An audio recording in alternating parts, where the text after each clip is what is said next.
Саламатсыңарбы, урматтуу 2-класстын окуучулары. Кыргыз тили сабагыбызды баштайбыз. Дептерлерибизди, китеп, калем саптарыбызды алып чыгабыз.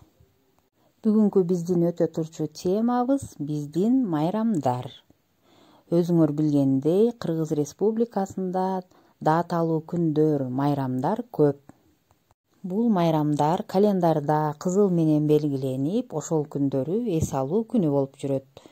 Ал майрамдар кайсылар? 1-январь, жаңы жыл майрамы, 9-май, улуу жеңиш күнү, 8-март, аялдардын эл аралык майрамы, 1-май, эмгекчилердин майрамы, 21-март, Нооруз күнү, 23-февраль, ата мекенди коргоочулардын күнү, 5-май, Конституция күнү, 1-июнь, балдарды коргоо күнү, 31-август, эгемендүүлүк күнү.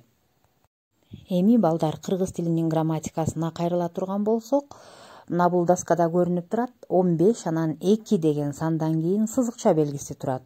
Бул жөн эле коюлган жок. Эгерде сандан кийин сызыкча белгиси турса, ал ынчы дегенди түшүндүрөт, мүчөнү. Анда биз 15-сентябрь, 2-класс деп окуйт экенбиз. Демек унутпайбыз. Сандан кийинки келген сызыкча белгиси бул ынчы дегенди билдирет экен.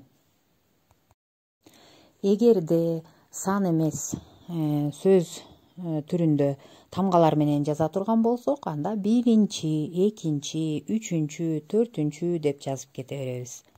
Азыр болсо окуу китебиңерди ачып, 6-көнүгүүдө турган диалогту окугула. Диалогту окуп бүткөндөн кийин 8-көнүгүүнү дептерибизге аткарабыз. Көп чекиттин ордуна майрам күндөрүн жазып чыгабыз тууралап. Сабагыбыз соңуна чыкты. Саламатта калгыла.